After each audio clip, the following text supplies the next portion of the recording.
नमस्कार किसान साथियों, स्वागत है आप सभी का एक बार फिर से मालवा की खेती यूट्यूब चैनल पे। किसान साथियों, कई बार हम अपनी किसी भी प्रकार की फसल हो उसमें कुछ स्प्रे करते हैं और उस स्प्रे का हमें नेगेटिव रिजल्ट भी देखने को मिलता है। चाहे आपने फंगीसाइड जो स्प्रे किया हो, इंसेक्टिसाइड स्प्रे किया हो, या इन दोनों का कॉम्बिनेशन स्प्रे किया हो, या आपने वाटर सोल्यूबल फर्टिलाइज़र स्प्रे किया हो, या कोई अन्य स्प्रे किया हो। होता क्या है, स्प्रे के 2-3 दिन के बाद हम देखते हैं कि हमारी फसलों में पीलापन है वो बढ़ जाता है, फसल की पत्तियों पे धब्बे लग जाते हैं और ऐसा हमें लगता है कि जो भी हमने स्प्रे किया है उसका साइड इफ़ेक्ट हो गया है, चाहे वो फंगीसाइड, इंसेक्टिसाइड या फर्टिलाइज़र ही क्यों ना हो। तो ऐसे ही कुछ किसान भाइयों के लहसुन फसल संबंधित भी कमेंट आए थे कि हमने ये स्प्रे किया और अचानक से हमारी लहसुन की फसल में पीलापन बढ़ गया है। तो किसान साथियों, इसके बारे में आज हम इस वीडियो में चर्चा करने वाले हैं कि जब भी किसी खाद, फर्टिलाइज़र, दवाई का यदि इफ़ेक्ट आपकी फसल पे आपको नेगेटिव देखने को मिले तो आपको क्या करना चाहिए। तो सबसे पहले कारण ये जानना चाहिए कि क्या फर्टिलाइज़र या इंसेक्टिसाइड, फंगीसाइड के स्प्रे से ही ये जो नेगेटिव इफ़ेक्ट हुआ है या क्लाइमेट के कारण हुआ है। कभी कभी क्या होता है किसान साथियों, जब हम स्प्रे करते हैं और क्लाइमेट भी परिवर्तित हो जाता है तो हम ये समझते हैं कि हमने जो स्प्रे किया शायद उससे हो गया, लेकिन उसका जो शायद कोई भी दोष नहीं रहता है। तो हमें जानने की कोशिश करना चाहिए कि क्या हमारे ही फसल में पीलापन या दाग धब्बे आए हैं या जिन किसान भाइयों ने फसल में कोई स्प्रे नहीं किया उनके भी आए। सबसे पहली बात तो ये। दूसरा है किसान साथियों, जब भी आप कोई भी स्प्रे करें तो अच्छी तरह से जांच परख के करें, क्या मैं इसका स्प्रे अपनी फसल में किस अवस्था में कर सकता हूँ। फंगीसाइड, इंसेक्टिसाइड को कॉम्बिनेशन मिलाना है, कौन कौन से फंगीसाइड को साथ मिलाना है, कौन सा वाटर सोल्यूबल फर्टिलाइज़र आपको साथ में लेना है, उसकी अवस्था क्या है और उसका सही डोज क्या है। डोज किसान साथी हमेशा बढ़ाकर डालते हैं और फिर बाद में कहते हैं कि यार फसल में नेगेटिव इफेक्ट हो गया है। किसान साथियों, किसी भी फसल में किसी भी चीज़ का डोज या मात्रा इस बात का निर्णय लेते हैं कि आपकी फसल में उसका असर क्या होगा। आवश्यकता से यदि आपने कम ले लिया तो कोई नेगेटिव इफेक्ट नहीं है, लेकिन यदि आपने आवश्यकता से अधिक ले लिया है तो उसके नेगेटिव इफेक्ट आपको अपनी फसल पे देखने को मिलेंगे ही मिलेंगे। फंगीसाइड का आपने स्प्रे किया ज़्यादा मात्रा में, आपकी फसल की जो पत्तियां हैं वो झुलस जाएगी, उन पे जो फंगस है वो जल जाएगी, साथ साथ पत्तियों को भी जला देगी। इंसेक्टिसाइड का आपने यदि अधिक मात्रा में प्रयोग किया तो जो कीट बच जाएंगे वो और भी ज़्यादा इम्यूनिटी लेकर आएंगे, तो फिर वो किसी भी साधारण कीटनाशक से कंट्रोल नहीं होंगे। इसी प्रकार से वाटर सोल्यूबल फर्टिलाइज़र, चाहे आपने 052, 34, 0050 का भी आवश्यकता से अधिक मात्रा में प्रयोग किया तो आपकी जो पत्तियां हैं वो झुलस जाएगी, कड़क पड़ जाएगी और उनमें जो ग्रीननेस है वो कम हो जाएगी। तो ऐसी गलती कभी ना करें, आवश्यकता से अधिक आप डोज ना लें। फसल की अवस्था कैसी है, कितनी बड़ी है, उसकी कितनी उम्र बची है, उसी हिसाब से उसमें कौन से रोग सक्रिय है, कौन से कीट सक्रिय है, कौन से पोषक तत्वों की ज़रूरत उससे ज़्यादा है, इस हिसाब से यदि आप हमेशा दवाइयों का कॉम्बिनेशन लेते हैं तो कभी भी आपको नेगेटिव इफेक्ट देखने को नहीं मिलेगा। बस आपको अपनी फसल की अवस्था और उसकी मात्रा आपको रखनी है। बहुत बार अच्छे रिजल्ट लेने के चक्कर में दवाइयों का डोज किसान भाई बढ़ा लेते हैं, उल्टा और नुकसान हो जाता है। तो इस बात का आपको ध्यान रखना है। यदि आपको ऐसा लग रहा है कि फसल कमज़ोर है या इस पोषक तत्व की मात्रा की ज़्यादा आवश्यकता है तो आप उसका 2 बार स्प्रे कीजिए, 5 से 7 दिन का अंतर रख लीजिए और फिर से उसको स्प्रे कर दीजिए, लेकिन एक ही बार में आपको कभी भी डबल डोज नहीं देना है। रही बात किसान साथियों की, जब इंसेक्टिसाइड, फंगीसाइड या वाटर सोल्यूबल फर्टिलाइज़र या किसी का भी आप स्प्रे करें और आपको नेगेटिव इफेक्ट देखने को मिले कि पत्तियाँ झुलस गई है, पीलापन ज़्यादा बढ़ गया है, दाग धब्बे लग गए हैं, तो जो मैं स्प्रे आपको बता रहा हूँ उससे वो ठीक तो नहीं होगा कि जो झुलसी हुई पत्तियां हैं, दाग जो धब्बे हो गए हैं वो ठीक हो जाएंगे, लेकिन वो समस्या वहीं पे रुक जाएगी। आपके पौधे की इम्यूनिटी फिर से बनने लगेगी और पौधा रोगों के लिए लड़ने के लिए फिर से तैयार होएगा।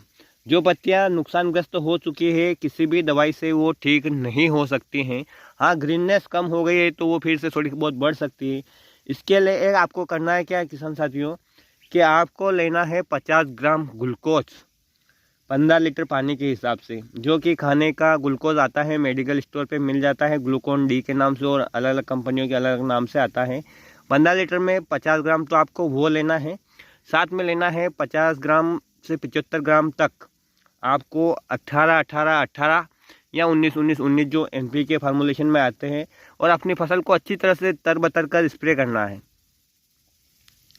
जब आप इसका स्प्रे करने हैं किसान साथियों, तो आपकी जो फसल उस स्प्रे से जो नेगेटिव रूप में आई थी उसका जो असर है वो वहीं पे समाप्त हो जाएगा।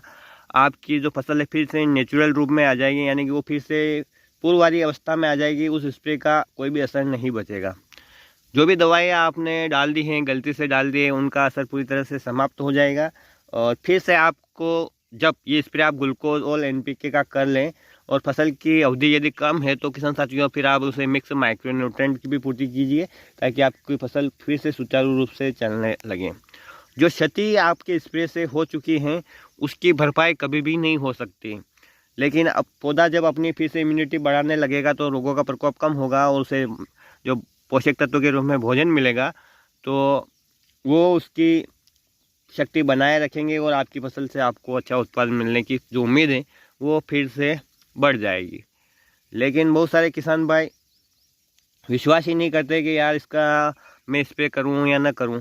कई बार किसान साथियों क्या होता है कि हम अपनी मर्जी से ही स्प्रे कर देते हैं।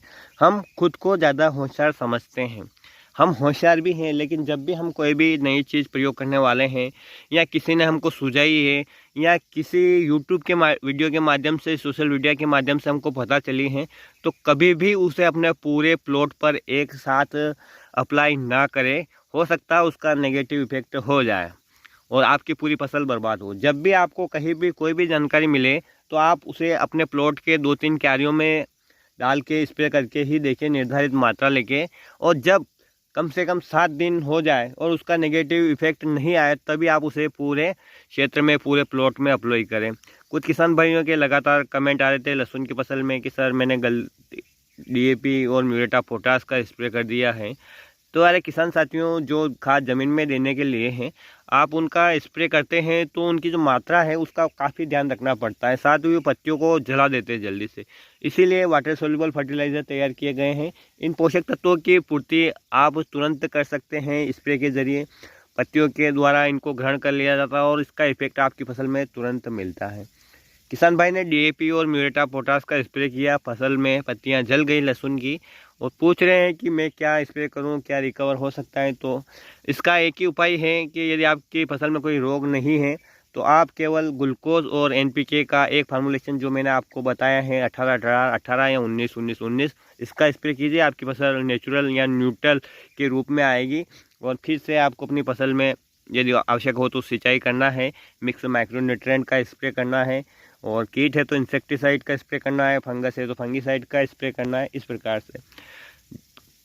तो मैं भी कहता हूं किसान साथियों कि जब भी मैं आपको कोई दवाई सजेस्ट करूं या कोई चीज़ बता रहा हूं यूट्यूब वीडियो के माध्यम से, तो आप भी उसे पूरे प्लॉट में अप्लाई ना करें। मेरा आपसे यही कहना है कि आप अपने कृषि सलाहकार से अवश्य पूछें और उसे पहले अपने खेत में एक कोने में, एक क्यारी में अप्लाई करके देखिए। आपको फ़ायदा लगे तो आप उसे अप्लाई करें, अन्यथा ना करें। पूर्ण सक्षम कोई भी नहीं है इस खेती में, तो जितना सीखा जाए उतना कम है। तो उम्मीद करता हूँ कि उन किसान भाई को मेरी द्वारा सुझाई गई जो विधि है वो काम में लाएंगे, प्रैक्टिकल करके देखेंगे, और प्रैक्टिकल करके देखने के बाद किसान साथियों उनको अच्छे रिजल्ट मिलते हैं तो वो फिर से कमेंट में आके मेंशन करेंगे, ताकि अन्य किसान भाई भी उनके जो द्वारा प्रैक्टिकल किया गया है उसका पूरा लाभ उठा पाए। और किसान भाइयों, किसी भी दवाई का साइड इफ़ेक्ट हो तो इससे बढ़िया और कोई दवाई नहीं है कि आप ग्लूकोज का स्प्रे करें। आप ज़मीन में भी चला सकते हैं उसको और आप उसका स्प्रे भी कर सकते हैं, कोई उसका नेगेटिव इफ़ेक्ट नहीं है।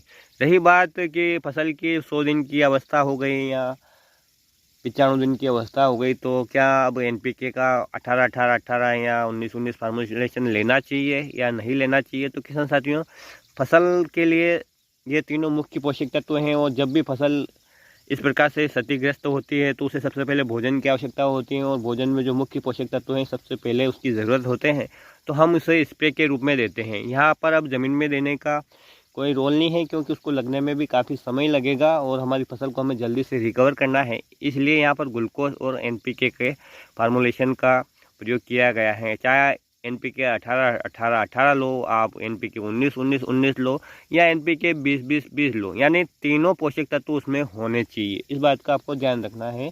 और मात्रा मैंने आपको बता ही दी है किसान साथियों, 50 ग्राम ग्लूकोज की मात्रा प्रति 15 लीटर और 75 से 80 ग्राम तक आप जो NPK का है वो फर्टिलाइज़र ले सकते हैं। और अपनी फसल को अच्छी तरह से तरबतर करना है कि वो कम से कम 200 लीटर पानी प्रति एकड़ के हिसाब से यूज़ करना है, तभी आपको उसका सही रिज़ल्ट मिल पाएगा।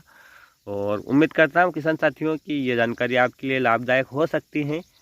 तो जानकारी अच्छी लगी हो तो आप वीडियो को शेयर कर सकते हैं और अन्य किसान भाइयों के लिए इसे लाभदायक बना सकते हैं।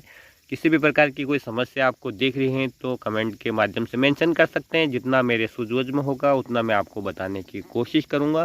फिर मिलते हैं एक नए वीडियो में एक नई जानकारी के साथ। तब तक किसान साथियों ख्याल रखिए आप अपना, अपने परिवार का, अपने पशुधन का और अपनी फसलों का। वीडियो देखने के लिए आपका बहुत बहुत धन्यवाद। जय हिंद, जय जवान, जय किसान।